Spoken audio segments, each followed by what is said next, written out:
சொன்னாங்க. உளி விழலன்னா அம்மி இல்ல, உரல் குத்தலன்னா உம்மி. அப்படி இல்ல. உளி விழும் போது வழி நடந்த எந்த கல்லு சிலையாகாது.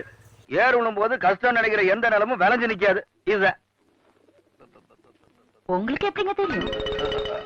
அது உளியில ஆரம்பிக்கிற எந்த படகுலையும் இப்படிதான் இருக்கும்னு படிச்சவங்களுக்கு தெரியாதா? அப்படிதான் படிக்கலாம் தெரியல. என்ன ஒரு மாதிரியா சந்தேகமா பாக்குற? இல்ல, கூட்டத்துக்கு போன மகாலட்சுமிக்கே சரியா சொல்ல தெரியல. நீங்க கரெக்டா சொல்றீங்களே. வேலை நீங்களும் கூட்டத்துக்கு போயிருப்பீங்களோன்னு நினைச்சேன். நான் ஏன் பாப்பறேன்? உங்களுக்கு என்ன வேலை வெட்டி இல்ல என்ன? ஆமாங்க, நீங்க போகாம உங்க அங்க வஸ்திரம் மட்டும் எப்படிங்க அங்க போச்சு?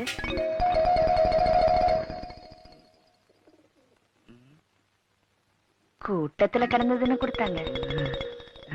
அங்க வஸ்திரம்.